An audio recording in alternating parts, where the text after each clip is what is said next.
Você se lembra quando a gente fez aquela live na formação? Ano passado, não foi? Foi, o ano passado.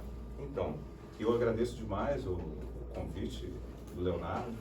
Estive presente no lançamento do livro lá na Biblioteca Municipal e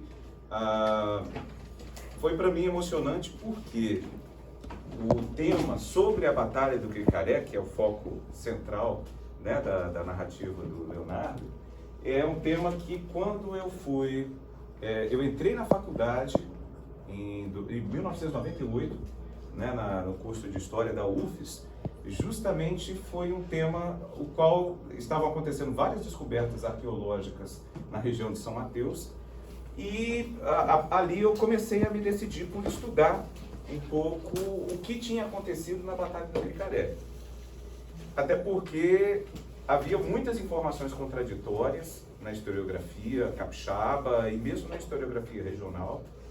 Eu me lembro que o primeiro contato que eu tive com esse tema foi em 1994, quando chegou às minhas mãos, aqui em Nova Venécia, uma revista, São Mateus 450 anos, e tinha um texto do patrono da nossa biblioteca municipal, o Dr. Eduardo.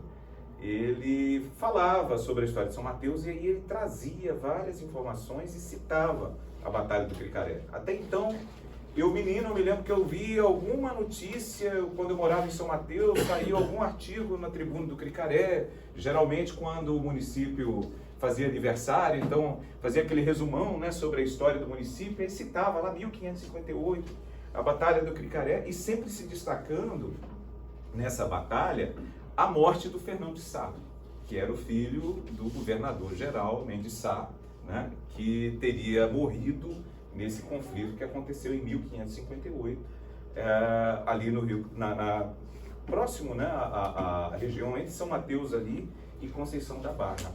E eu comecei a me interessar por isso. Então eu me lembro que em 2001 eu fui procurando bibliografia e indo atrás de fontes e eu consegui levantar mais ou menos umas 18 fontes primárias sobre a Batalha do Cricaré. Dessas 18, vamos colocar aí que 16 eram fontes do século XVI, próximas ali, algumas geradas no calor do evento e outras que foram produzidas logo depois, e as mais tardias, inclusive o capítulo no livro, uma das primeiras obras de História do Brasil, né, a História do Brasil do Frei Vicente Salvador, ele dedica um capítulo a falar da Batalha do Cricaré. E naquela época muita gente tinha acesso à Batalha do Cricaré pelo livro do José Teixeira de Oliveira, A História do Espírito Santo. E ele havia, como um bom historiador positivista, havia ido atrás de todas essas fontes, consultado esse material. Mas a minha angústia era entender realmente o que aconteceu ali, né?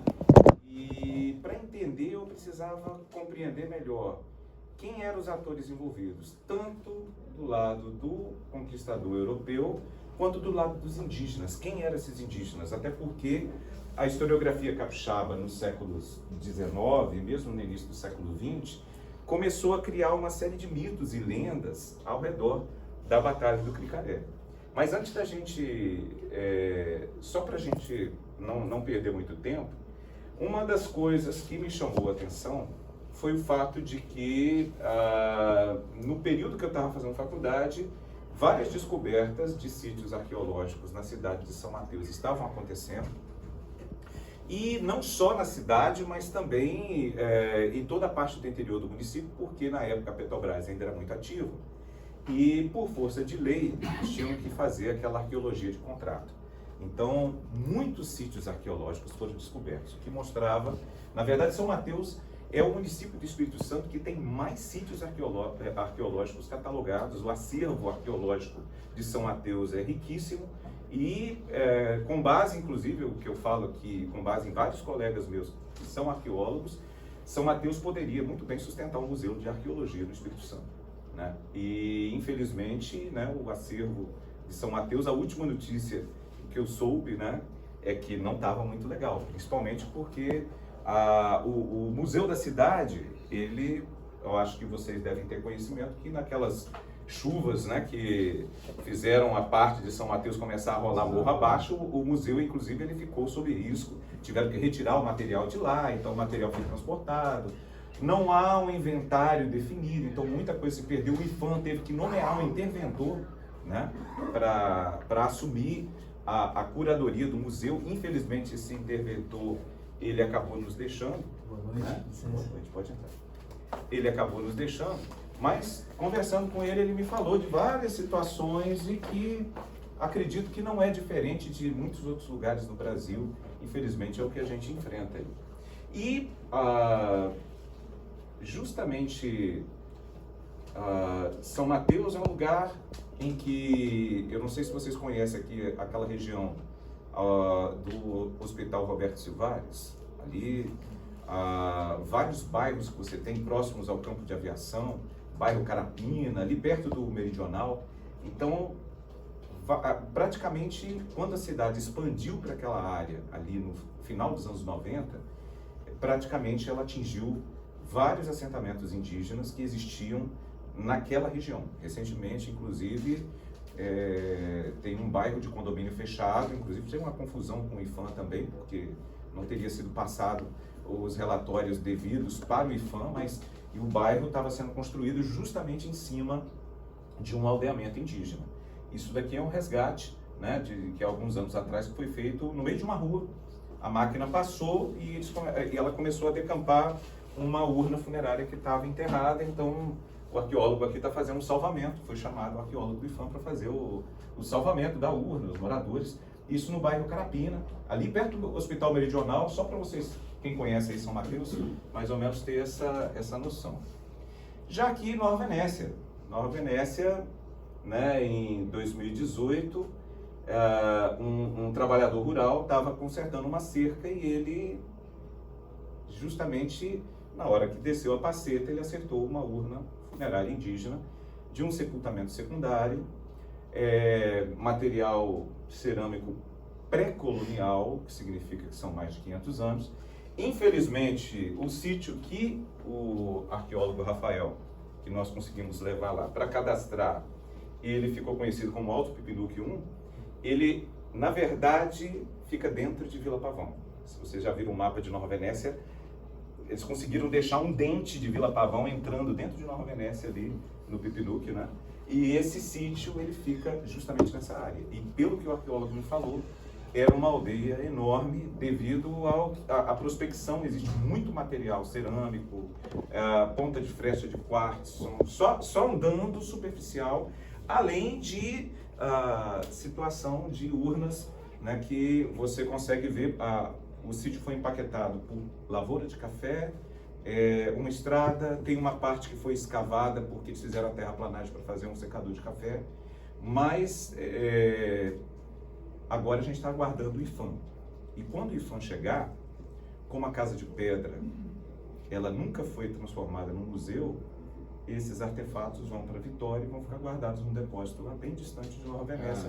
Quando, por exemplo, a gente poderia ter um museu, e não só desse sítio, mas de outros sítios. Aqui o Rio do Norte está cheio de sítios arqueológicos. São coisas assim que vão revelar para a gente aquilo que eu acho que a Batalha do Cricaré, ela evidencia. 1558, na metade, ali, na virada do século XVI, a colonização portuguesa no Brasil está iniciando, e você vai ter um conflito de características étnicas, e que vai ganhar, na época, uma relevância muito grande, principalmente pelas pessoas que ele envolveu. Mas a Batalha do Cricaré, só para quem nunca ouviu falar do evento, a situação ela toda ocorre quando o donatário da Capitania do Espírito Santo, Vasco Grande Coutinho, ele acaba sendo acuado na vila de Vitória, né, na segunda metade da década de 1550, e ele escreve cartas ao governador-geral em Salvador, né? E quando ele manda essas cartas, essa carta, o governador estava num processo de transição, se eu não me engano, estava saindo o segundo governador-geral, eu não sei se era Tomé de Souza, agora eu não me lembro, mas estava saindo o segundo governador-geral e estava chegando o Mendes Sá. E quando Mendes Sá chega, ele recebe a carta de Coutinho e os soteropolitanos deliberam que não, você não vai, porque vai que acontece alguma coisa, a gente perde o nosso governador-geral que acabou de chegar, e ele acaba enviando, né, um grupo sob o comando do filho, Fernando de Sá. E a Batalha do Cricarela acontece por uma situação que evidencia também o objetivo da colonização aqui na nossa região. Porque o objetivo de Coutinho era pedir reforço para que fosse socorrido em Vitória. Porém, quando eles passam por Porto Seguro, eles vão descobrir que existe uma população indígena muito grande em Porto Seguro e resolvem, antes de seguir para a vila de Nossa Senhora da Vitória, dar uma passadinha no rio Cricaré e capturar, apreender indígenas para serem vendidos no mercado de escravizados em São Vicente. E esse é o problema. Quando eles adentram o rio Cricaré, eles vêm, eu acho que no comando de umas 2 ou 3 embarcações, eu acho que tem mais embarcações que se unem a eles nessa expedição, mas são embarcações características galés, né? Eram embarcações que a gente está muito acostumado a ver esses filmes épicos greco-romanos, né?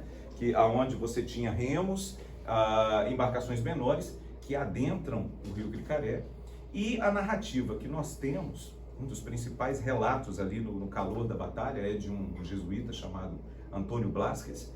Ele escreve, eu acho que em 30 de abril, ele escreve uma carta de Salvador, relatando os fatos, inclusive denunciando uma situação muito estranha que aconteceu, porque quando eles adentram o Cricaré, eles vão atacar 3 mareriques, que seriam 3 fortalezas. E aí é muito interessante porque, a partir do século XIX, começou a se criar uma situação de que se acreditava que os indígenas que haviam sido combatidos na Batalha do Cricaré eram os Aimoré. E você vai encontrar vários historiadores repetindo isso. Só que, na verdade, quando você vai analisar as fontes, você percebe que se tratavam de índios tupi, até pelas características, né? Hans Staden, Jean Deleuze vão descrever bem esses indígenas que vão ser conhecidos como Temiminó, Tupinambá, Tupiniquim, e era essa população que habitava a baixa do rio Cricaré naquele período. Na verdade, só para a gente ver, essa aldeia, né, que foi identificada aqui no Alto Pipinuque é provavelmente de origem tupi também. Daí vocês percebem a expansão que os tupis tiveram aqui. Na verdade, os Aimoré, que mais tarde vão ser chamados de Botocudo pelos portugueses, e que se autodenominavam Borum, né, e que assumiam vários nomes, né, etnômios, como Krenak, Jiporoque, Munhagirém, Ojixá, enfim. Esses indígenas, eles eram caçadores-coletores, nômades, mais sedentários e guerreavam muito pelo sistema de guerrilha. Já os tupi eram aldeões, horticultores, e como a gente vai encontrar em vários relatos cientistas, eles construíam aldeias fortificadas, né? Aldeias fortificadas, eu acho que aqui eu tenho uma imagem para vocês. Mais ou menos era esse tipo de aldeia. Esse era um marerique, provavelmente um dos mareriques atacados por Fernando de Sá e seus homens, eram mais ou menos 200, né? 200. Só que quando você vai ver as fontes, boa parte desses 200 eram indígenas também, aliados dos portugueses que eles trouxeram da Bahia para esse combate em Vitória, e que acabam se envolvendo com esse conflito em São Mateus. Eles atacam 2 aldeias, e aí a gente pensa assim, mas eram aldeias fortificadas, então eles já estavam em guerra com os portugueses. Era uma prática dos Tupinambá, porque os Tupinambá já estavam em guerra sempre entre si, né? Florestan Fernandes, a organização social, né, a função da guerra na sociedade Tupinambá, ele vai trazer bem esses elementos para a gente do que era essa ritualística, o ritual de antropofagia praticado pelos tupi, no caso os Tupinambá, E então essas aldeias já eram, e eles se deslocavam essas aldeias com o tempo, mas nós tínhamos ali 3 aldeias que foram atacadas por Fernão de Sá e seus homens. Na terceira aldeia, alguma coisa acontece, e o Antônio Blasques ele descreve na carta, né, que um dos principais documentos, um dos mais citados inclusive, ele fala que os homens se recolheram aos navios e foram contabilizar as suas presas, e Fernão ficou com alguns homens à beira do rio, né, e quando os indígenas perceberam que ele não estava protegido na retaguarda, segundo o Blasques, inclusive, ele teria pedido a panela de pólvora, eles atacam Fernão de Sá e ele acaba morrendo. Quando ele morre, fica uma situação extremamente complicada. Como é que você vai voltar para Salvador e vai falar para o governador-geral que o filho dele morreu? Principalmente numa situação que não era a situação para a qual eles saíram de Salvador, que era para vir para Vitória, dar reforços a Vasco Fernandes Coutinho e tentar estabilizar a situação. Eles saem do Cricaré, vão para Vitória, quando eles chegam lá, a situação em Vitória já está controlada e eles descem para São Vicente. O Blasques diz que quando eles chegam a Salvador, o governador-geral nem quis recebê-los. E aí a gente tem vários documentos, né? Existe uma menção de Mendes Sá à carta de Coutinho. Depois o próprio Mendes Sá vai escrever cartas falando sobre o que havia acontecido para Dona Catarina, que era a rainha regente. Nesse momento o rei de Portugal da época tinha morrido e o sucessor era Dom Sebastião, só que como ele não tinha ainda idade para assumir, quem estava governando Portugal era Dona Catarina, e Mendes Sá se reporta a ela, e ele fala. Existe inclusive uma documentação, um instrumento onde ele fez um relatório de tudo o que aconteceu no governo dele e que ele detalha também, e no qual várias pessoas que participaram da batalha fazem comentários sobre o que aconteceu. Mas uma das fontes mais interessantes e que na época, muito antes de eu pensar que eu iria pesquisar sobre a Batalha do Cricaré e que eu encontrei, foi na Biblioteca Municipal de Nova Venécia. Nossa biblioteca, infelizmente, tão castigada, mas tão rica. Eu encontrei 2 exemplares de uma publicação feita pelo Arquivo Nacional em 1958, que era um poema intitulado Dos Feitos de Mendes Sá. E esse poema, ele foi tipo uma ode feita em homenagem ao governador-geral. E esse poema é composto de 3 cantos. O canto primeiro é só sobre a Batalha do Cricaré. Lá, inclusive, e detalhe, esse poema, ele até hoje existe uma polêmica sobre a autoria, né?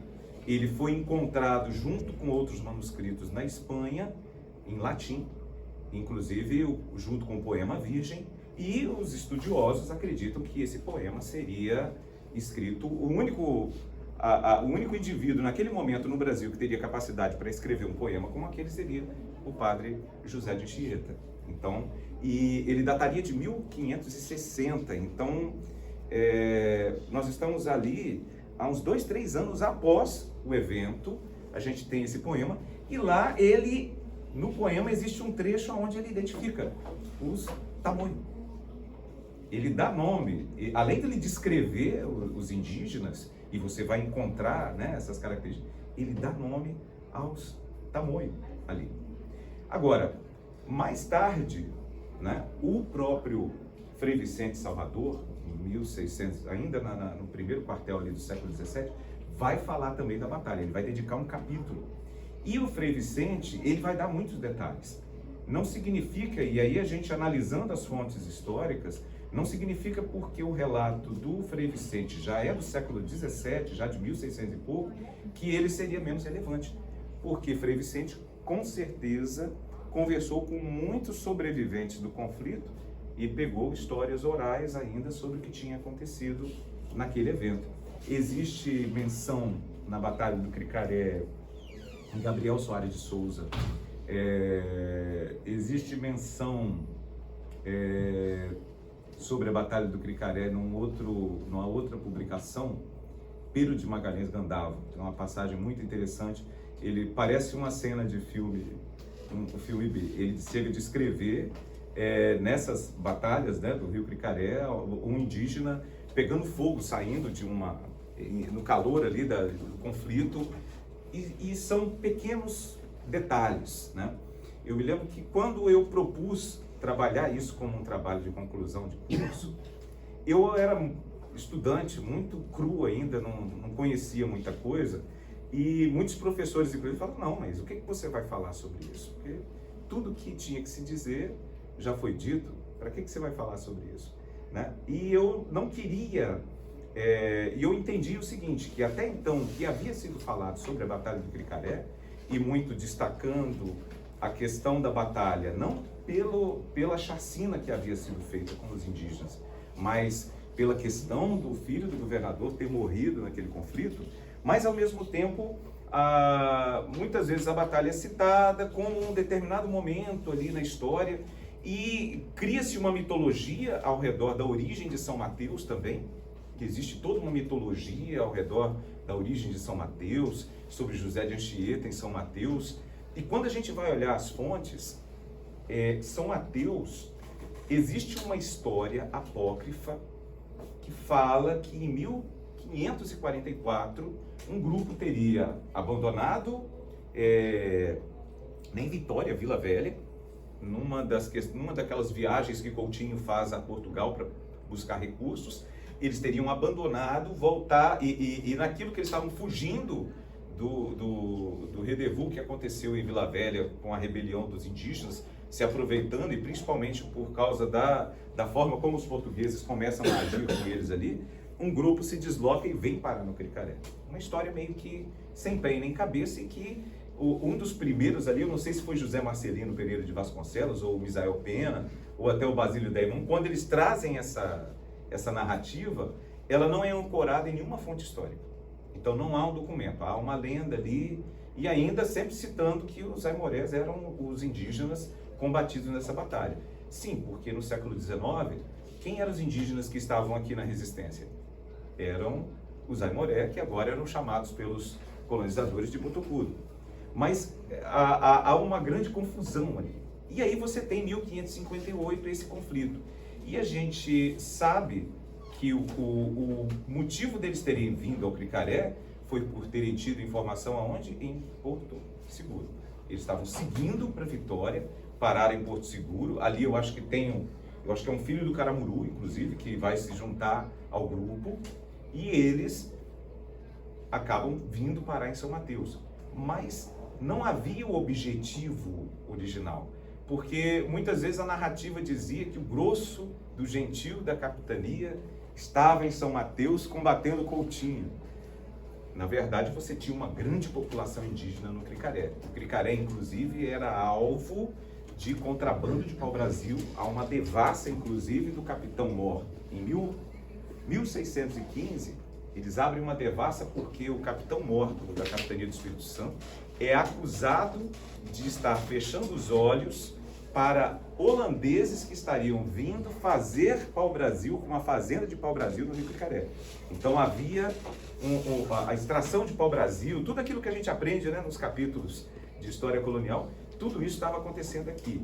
Mas até então, ninguém chamava aquilo ali de São Mateus. Então aquela ideia de que Anchieta funda uma aldeia lá no século XVI, ninguém. Na verdade, a primeira vez que alguém vai chamar São Mateus de São Mateus, isso já é no século XVIII. A cartografia do século XVI, XVII, sempre é Rio de Cricaré. O Cricaré só muda de nome, só assume o nome de São Mateus a partir do século XVIII, como indicativo de que, de fato, os registros, por exemplo, de fundação de uma povoação em São Mateus são de 1715. A partir de 1722, o rei de Portugal já envia um padre, né, para a povoação de São Mateus, e em 1755 é criada a freguesia, né, um distrito que vira vila por força do Marquês de Pombal, do ouvidor da capitania de Porto Seguro. Inclusive há toda essa situação porque a capitania de Coutinho ia até o Mucuri. Mas se você olhar a documentação ali, séculos XVI e XVIII, sempre a cartografia está pendendo a trazer a divisa da capitania de Porto Seguro até o Rio Doce, né? Tem uma escritora que é nativa de Conceição da Barra, escreveu A Capitoa. Bernadette Lira. Inclusive eles fizeram uma expedição atrás da capitania perdida, né? Nós somos a capitania perdida aqui, né? Mas, então, gente, eu estourei meu tempo aqui, não quero me alongar mais. Era só mais ou menos para falar um pouquinho para vocês, introduzir isso. Essa batalha, ela é um assunto fascinante, porque ela suscita muito mistério. Eu me lembro que quando eu era adolescente e eu começava a ouvir sobre isso, meus olhos brilhavam, né? E por tentar saber o que tinha acontecido. Mas, ao mesmo tempo, ela mostra para nós aspectos cruéis do processo a qual o Brasil, né, a América, mas o Brasil em especial aqui, o Espírito Santo, foi submetido naquele contexto. Porque a gente percebe o primeiro objetivo do colonizador, a escravização. Então ela acontece, pelas fontes que eu consegui apurar, o objetivo da Batalha do Cricaré foi a escravização dos indígenas. Deu errado porque o filho do governador-geral acabou morrendo, mas o objetivo não era esse. Eles deveriam ir dar reforços a Coutinho e Vitória. Pararam aqui para apresar índios porque era justamente uma região farta, uma população indígena grande. E existe um material cartográfico do século XVII, inclusive, que fala que ainda no século XVII, né, era difícil você adentrar no Cricaré devido à resistência das populações indígenas que estavam ali. Que eu, analisando outras fontes, acredito que, por mais que o Mendes Sá tenha falado que foram mortos tantos e tão principais, né, indígenas naquelas guerras, principalmente quando ele vai retomar o Recôncavo, ele vai estabelecer uma série de conflitos, né, para expurgar a rebelião indígena no Brasil. Por mais que ele fale que tinha mortos tantos e tão principais, o Cricaré ele fica meio esquecido, até porque havia uma dificuldade de colonização por parte de Vitória com relação ao Cricaré, que era mais fácil você descer de Porto Seguro para via São Mateus do que subir de Vitória para lá, né? Hoje, com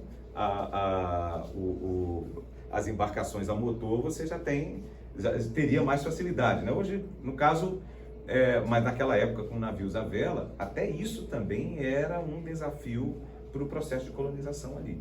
E aí, uma das coisas que a gente pensa é o seguinte: um pouco abaixo do Rio Doce, na foz do rio Reis Magos, na verdade um pouco acima, né, no Piraquê-Açu, os jesuítas montam um aldeamento, né, que vai ficar conhecido como Aldeia Velha, depois Santa Cruz, mas eles fundam então o aldeamento de Reis Magos.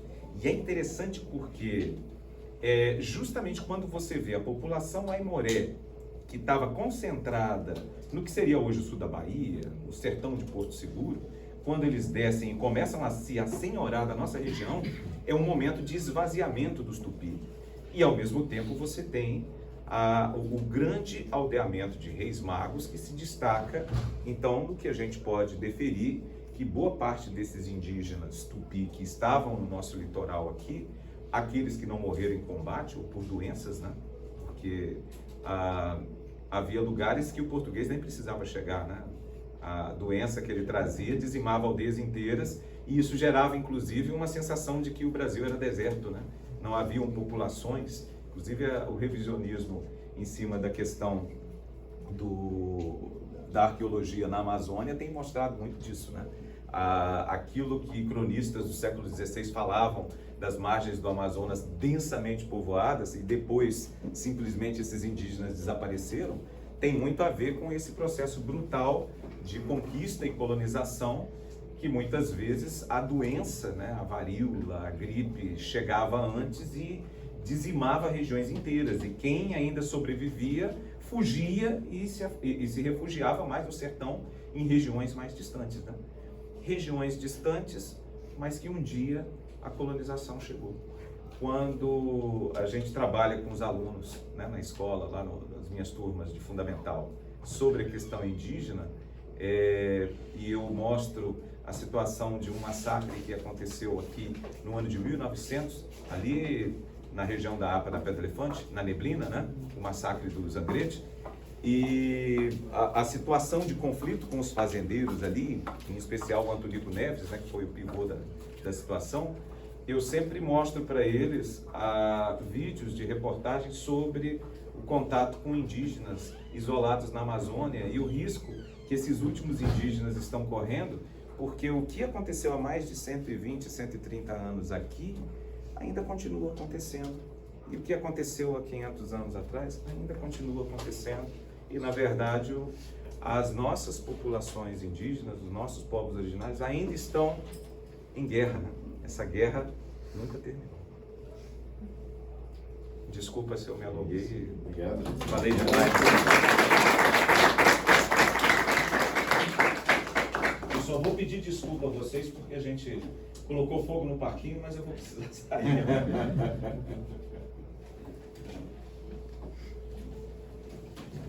Então, me ajuda.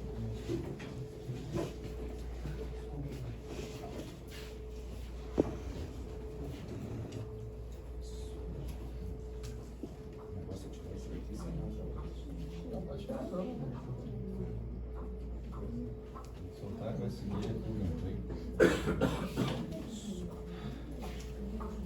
Gente, obrigado de novo. Prazer estar com você sempre. Muito obrigado. Eu que agradeço. E estou lendo. Tem muito que conversar. Tem muito que conversar. Tá bom, gente, ó, me desculpem, Cileia, mas foi um prazer. Acho que, na verdade, dá pra gente fazer um seminário, tem muita discussão e é muita coisa para... É uma boa ideia, né? De fazer um evento bacana, sobre isso bacana, aqui, né? para aprofundar isso daí. Gente, um abração para vocês. Mas a nossa história ela é muito rica, na verdade, muito inexplorada ainda. Tem muita coisa por se descobrir. Apagaram a nossa memória. Apagaram nossa memória, tornaram muita coisa invisível, mas né? Aquele que não se vê. Né? O Leonardo já aprendeu, aquele que não se vê. Não vê, mas está aí, presente. Tá bom? Gente, um abração. Obrigado, obrigado demais. Muito bom, né? Então, gente, eu fiz questão de chamar o Rogério. Eu estou muito triste de não ter conhecido o Rogério antes de ter escrito o livro. O que acontece? Eu conheci, mas não sabia da história, que o TCC dele era sobre a Batalha do Picaré. Fantástica, né? Só fazendo um contexto, basicamente. Eu não sou historiador, eu não sou estudioso assim, dessa área. Eu sou um design gráfico formado pela UFS, sou game designer também, desenvolvo jogos. Então, eu não sou dessa área de história, vamos dizer assim. Mas eu conheci essa história, por acaso, a história da Batalha do Picaré, pesquisando na internet, eu não me lembro agora no momento. Eu achei uma história fantástica, fascinante. E ela se assemelha muito com histórias que eu costumo consumir. A gente aqui no Brasil, a gente costuma consumir muita história de fora, né? Da Europa, do Japão mesmo, de vários locais que a gente fica impressionado, né? A gente admira aquelas personalidades, aquelas personagens, mas nossa mesma história a gente conhece pouco. Então, quando eu conheci essa história, eu falei, nossa, tem muita semelhança de tudo que a gente conhece. Por exemplo, Coração Valente, do William Wallace, não sei quem aqui já assistiu. Para mim, é um dos melhores filmes que já existiram. Que conta toda uma história de luta contra a opressão, a favor da liberdade e tal. Que no final, melhor não falar spoiler para quem não assistiu, né? Mas tem muita semelhança com uma história como essa. Spartacus também é um outro exemplo que eu gosto muito.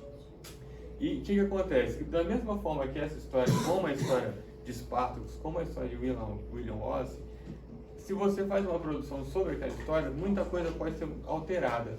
Primeiro porque, como qualquer coisa em relação à história, só quem estava lá realmente sabe o que aconteceu, né? A gente tem vários indícios que a gente tenta pesquisar, eu peguei várias fontes, como a própria carta do Vicente de Salvador, que o professor Rogério Piba citou, mas eu não tenho como dizer que ali é a fonte mais fidedigna possível. Eu acredito que o Rogério se aprofundou muito mais nisso do que eu, mas com os indícios que eu peguei, eu busquei fazer como se eu estivesse naquela época e imaginar, realmente imaginar os personagens, a interação entre eles e como é que esse processo se daria, né? Então, eu comecei a escrever esse livro, na verdade tem mais de 10 anos, eu fui escrevendo, aí terminei, tentei começar a passar em edital de produção literária aqui do estado, fui tentando umas 4, 5 vezes sem conseguir, melhorando o projeto cada vez mais, né? Porque quando você faz um edital de produção literária, não sei quem aqui já fez algum processo de edital, você recebe um parecer, uma nota, né? Um parecer realmente técnico explicando o que pode melhorar no projeto. Então eu fui melhorando cada vez mais, colocando revisor, até que eu consegui ser selecionado no ano passado. Então minha trajetória, vou tentar passar rápido essas partes mesmo introdutórias, mas eu sou de Vitória, eu moro em Nova Venécia tem 6 anos, tenho 45 anos, sou design gráfico, sou músico também, tenho uma banda aqui, eu tenho uma banda chamada Museu com o professor Jaime, uma banda de heavy metal que a gente começou a tocar em 2000 lá em Vitória, e agora a gente está aqui tocando em Nova Venécia, além da banda Gênesis da Sugarcane e Teoria das Folhas. E eu estou trilhando esse sonho de me tornar um escritor com esse livro, Batalha do Cricaré. E do que ele se trata, né? É um livro baseado em fatos reais, centrado na disputa pela capitania do Espírito Santo durante o período colonial. Ela retrata o embate entre colonizadores portugueses e povos indígenas. E ele busca valorizar, eu não vou ficar lendo, não pode ficar chato, né? Tá dando para ver bem, gente? Vocês preferem apagar a luz? Pode apagar.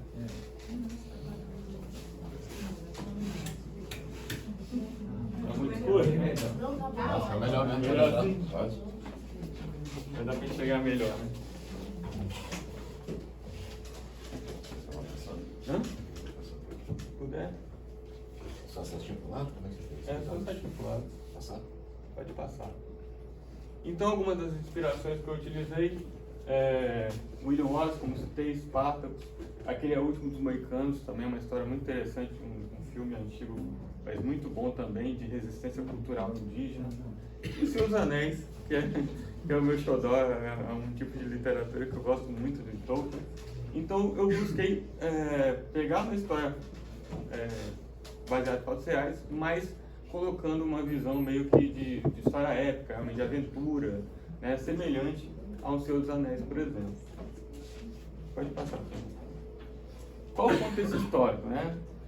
Já começa em 1530, ou seja, antes da parte da batalha, no início do período colonial do Brasil, em que Vasco Fernandes recebe a carta de doação da Capitania do Espírito Santo. Inclusive, eu coloco um capítulo a mais nesse livro, citando os motivos por que o Vasco Coutinho teria recebido essa carta. A gente sabe que ele recebeu a carta, né, do rei de Portugal, você vai ter o direito de colonizar o Espírito Santo. Mas por que ele ganhou essa carta? Por que ele teve essa vantagem, vamos dizer assim? Porque ele lutou a favor de Portugal em várias batalhas, ele era um bastardo, na verdade, não era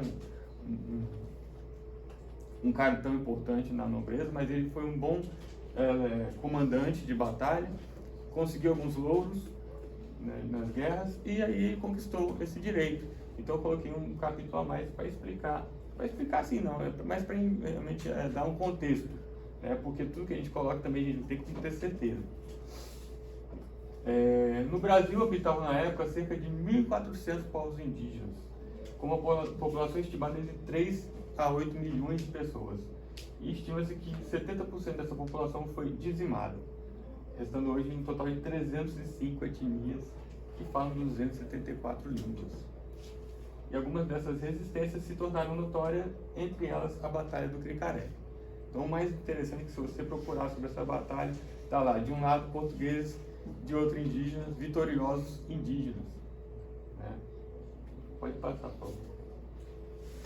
E no meu livro, os protagonistas são da etnia Goitacá. O professor Rogério Filho falou bastante dos aimorés, chamados botocudos, né? Os goitacás, eles também eram considerados botocudos para os portugueses. Por quê? Porque os botocudos seriam quem utilizam botox na face. Tipo, os aimorés costumam colocar aqueles no lábio inferior. Já os goitacás costumavam usar em outras partes. E eles eram inimigos dos aimorés. os goitacás. Né? Os portugueses estavam disputando com a Espanha e outras nações pelo controle do Novo Mundo. Pode passar, por favor. E quem são os personagens principais do livro? O Herê é uma personalidade fictícia, a gente não tem registro de ninguém da etnia Goitacá, porque os Goitacá, na verdade, hoje estão considerados extintos. A gente não conhece nem o idioma deles mais. Então, o Herê seria o personagem principal, Surayama é a esposa dele, e Mai seria filho do cacique Aimoré. O Vasco Fernandes Coutinho, no caso, é uma personalidade real, né? Duarte de Lemos também é uma personalidade real, que ele entrou na comitiva de Vasco Coutinho, que ele já estava no Brasil, ele entrou com o objetivo de conquistar algum território aqui.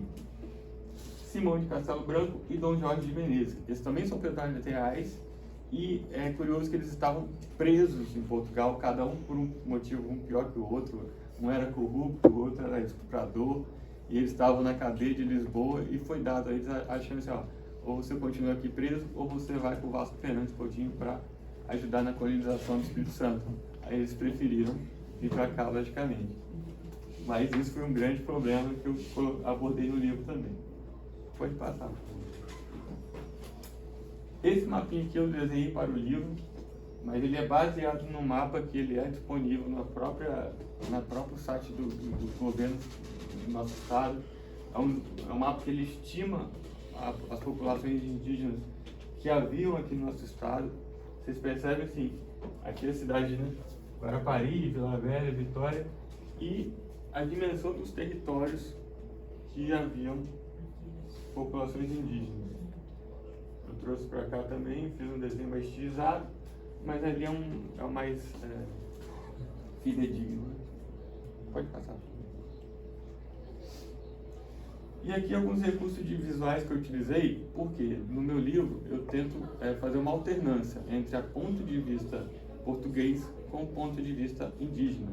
Então, num capítulo você vai estar lendo no ponto de vista dos portugueses, eles interagindo uns com os outros, tendo seus diálogos, suas tramas, e em seguida, no capítulo seguinte, os indígenas interagindo entre si, tentando entender o que estava acontecendo, né? Porque essa parte da diferença tecnológica entre indígenas e portugueses, que era muito grande, muitas das coisas que os portugueses traziam, eles não conseguiam entender, e eles tentam lidar com aquilo, né? O pessoal que estava vindo para tomar o território deles. E aí eu fiz esse paralelo, sendo que aqui, por exemplo, quando é um capítulo que traz a parte indígena, eu uso esse símbolozinho para indicar que é o indígena que está falando, que está pensando, e quando é o português, teria esse símbolo aqui.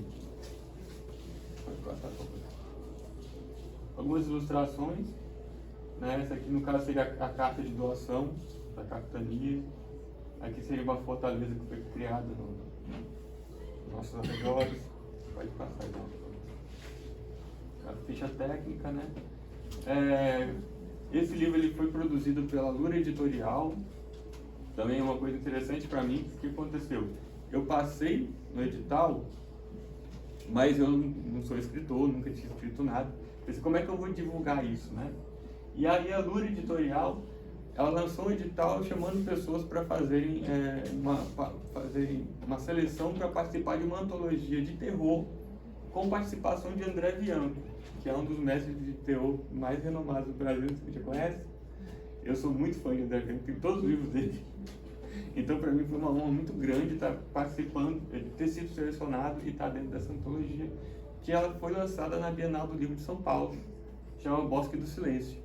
Então, quando eu passei nessa antologia, eu já cheguei para eles, olha só, eu já estou com o projeto aprovado, eu ia fazer com uma gráfica comum, né? E aí eles abraçaram a ideia e eu fiz com eles.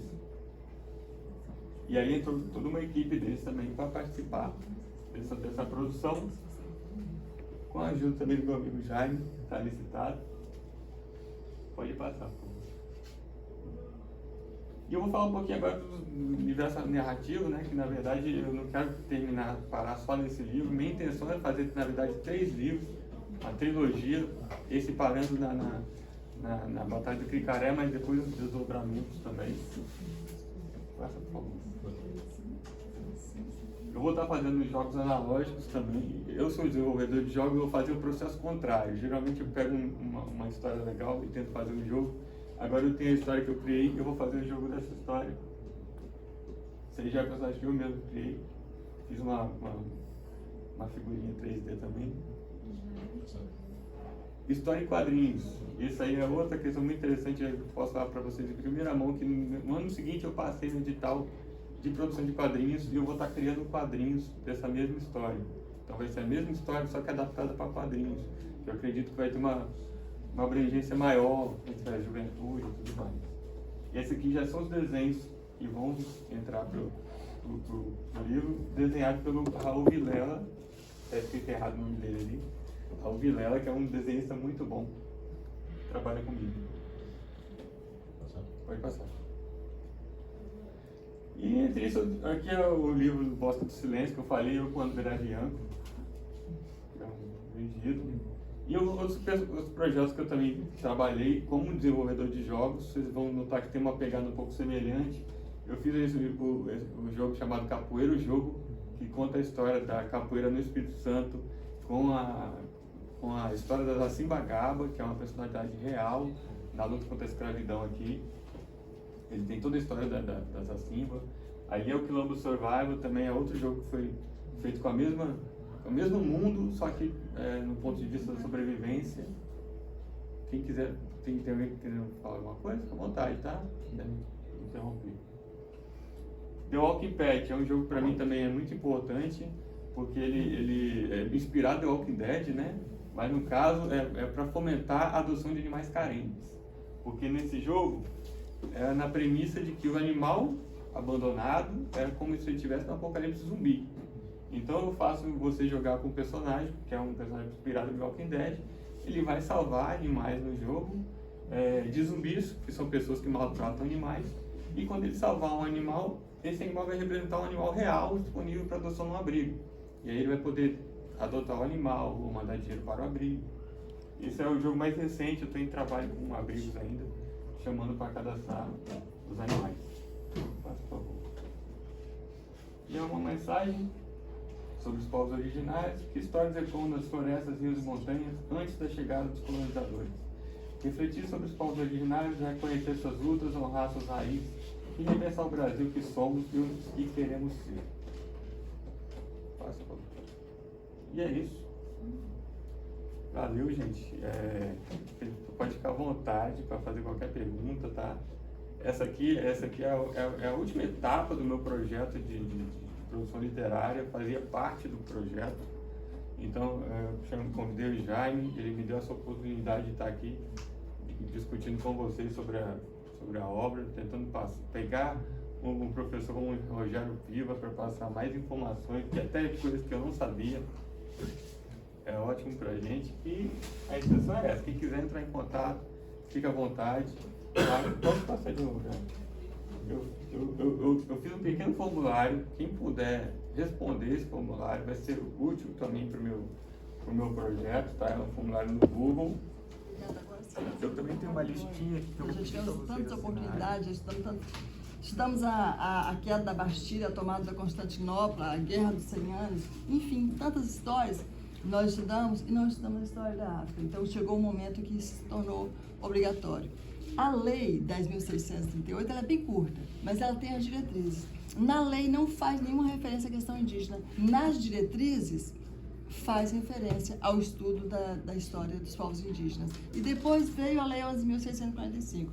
A Lei 11.645, ela já não causou o mesmo desconforto causado, né? E foi uma lei criada nos gabinetes. Alguns grupos dos povos aldeados, eles não aceitavam, não aceitam ainda, existe uma discussão com relação a essa lei, porque para eles o que o povo negro, eles querem ser incluídos. A Lei 10.638 vem no sentido de garantir a inclusão do povo negro, a história dele. Os indígenas não, eles querem a escola na aldeia, com o professor da aldeia, utilizando a língua deles, né? E essa foi assim, não, leis de gabinete, criadas por alguns deputados. Não como a 10.638, que era resultante de um movimento, das ações do movimento negro. Mas ela não estou desqualificando nem desmerecendo, só o histórico. Quando eles têm uma proposta diferenciada e várias comunidades indígenas têm uma escola com uma proposta pedagógica diferenciada, isso para eles em si não era algo tão necessário, né? Mas era necessário para a gente de fora, de certa maneira, fazer com que isso também chegasse lá, vamos dizer assim, de alguma forma.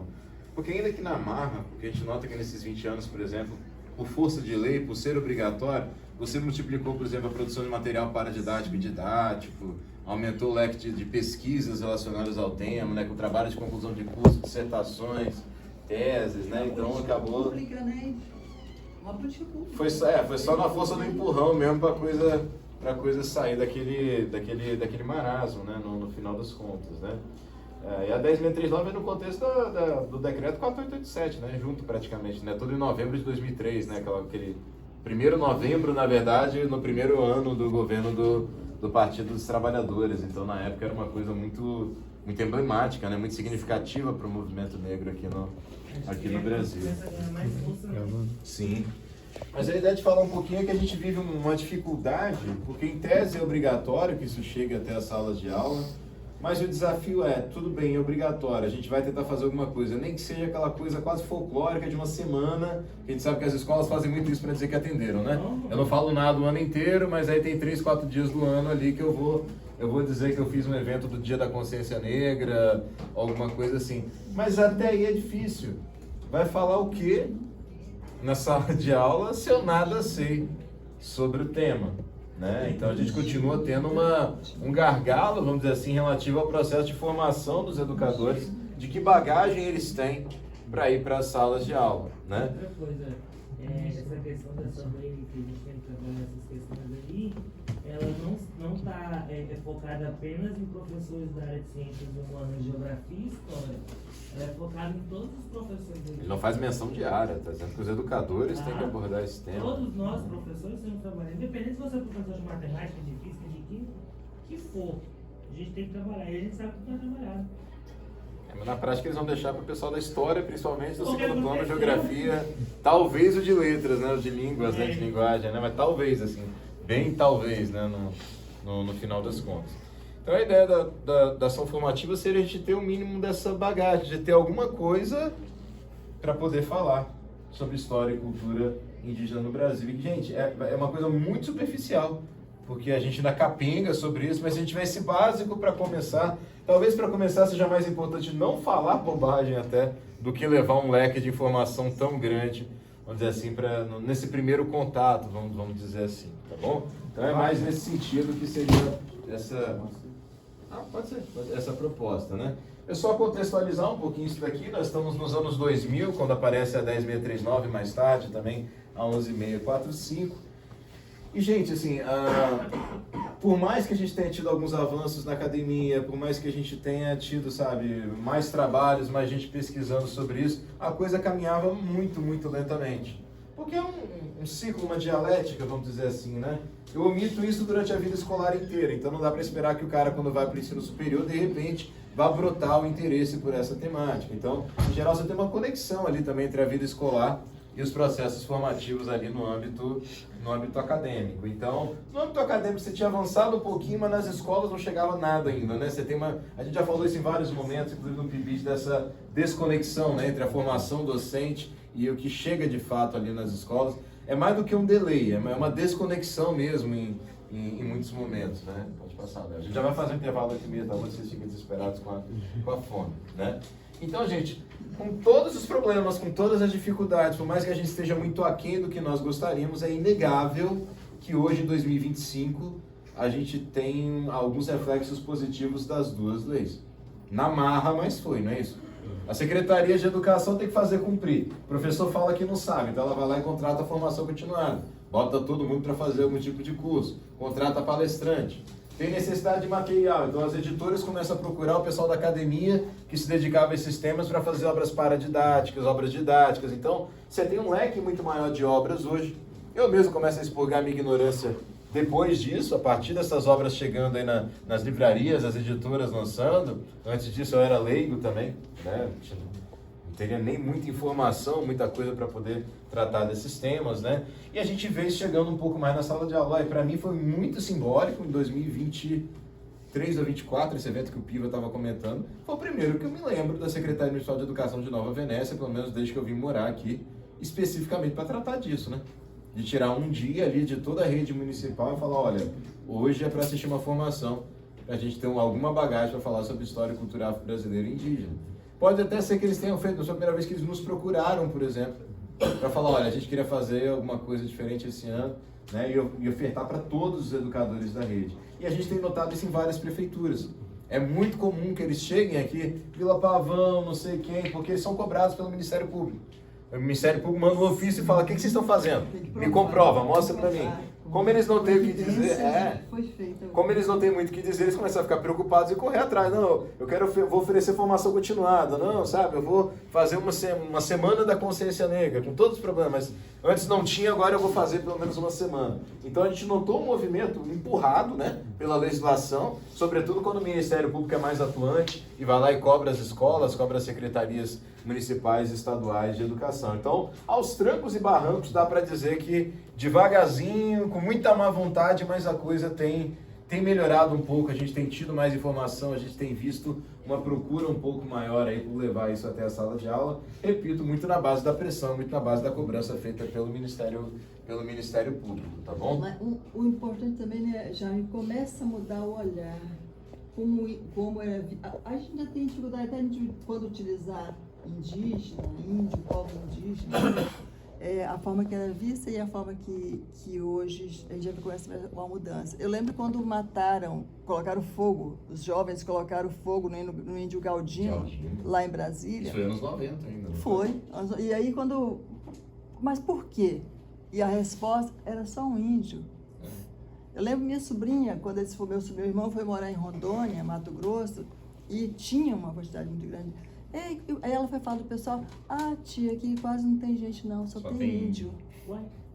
Só tem índio.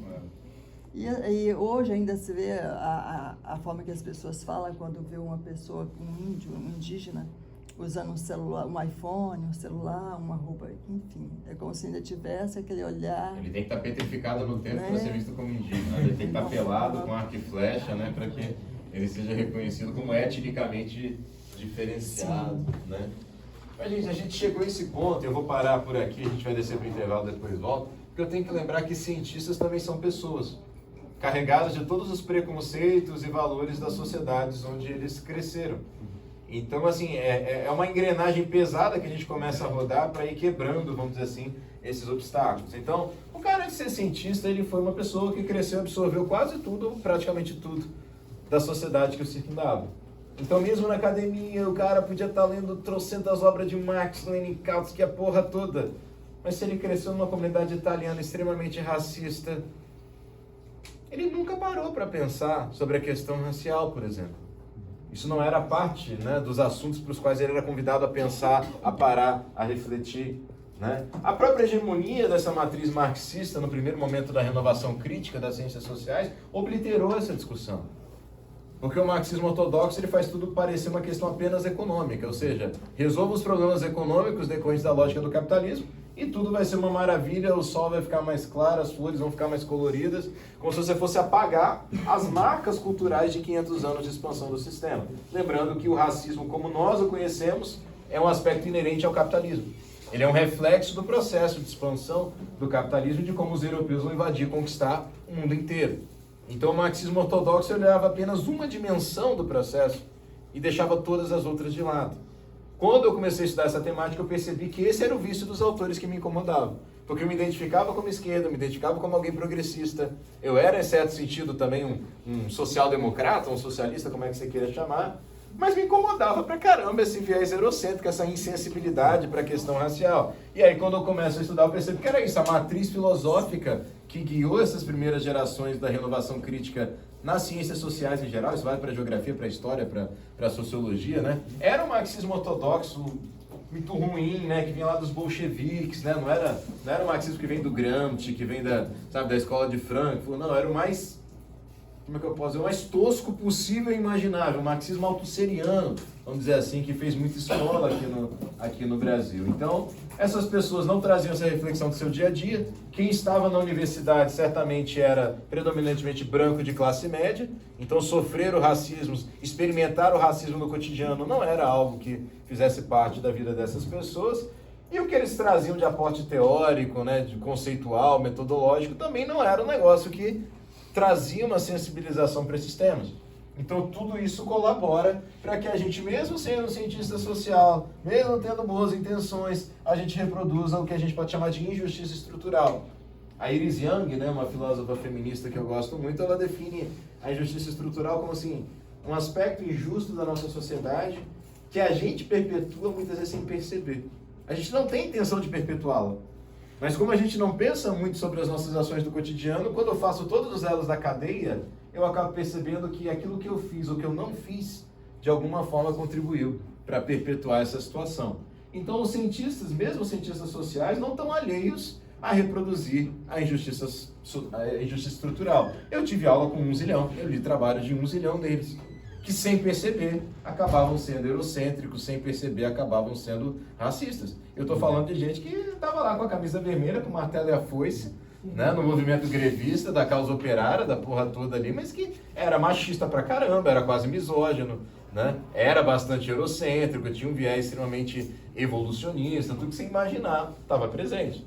Né? E a minha tese de doutorado foi isso, foi pegar uns caras que são clássicos aqui da literatura sobre a historiografia capixaba, o Rogério aqui, a gente estava falando informalmente, citamos o nome de vários deles aqui, para falar, olha, eu não tenho a menor dúvida que esses caras tinham uma excelente intenção quando fizeram isso, mas eu não tenho a menor dúvida que eles também reproduziram muito isso, eles deram margem para reproduzir isso, ao não levar em consideração alguns pontos importantes teóricos, né? Não terem partido de uma outra perspectiva, tá bom?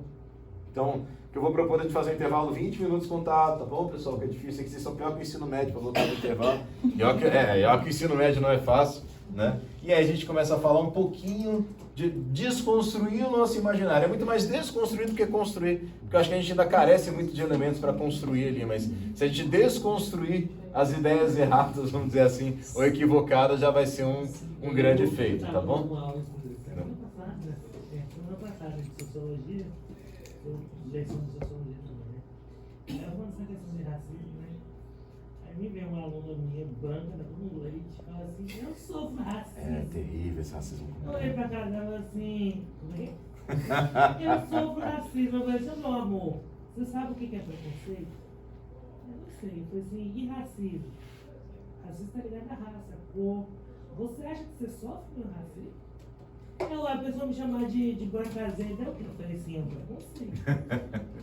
Racismo é outra coisa. Não sei nem se é um preconceito, é uma crítica a um padrão não, estético. O preconceito é dizer, você é assim porque você é branco, é associar uma coisa a outra ali, de certa maneira. Você né? nunca vai ficar desempregado pela sua cor.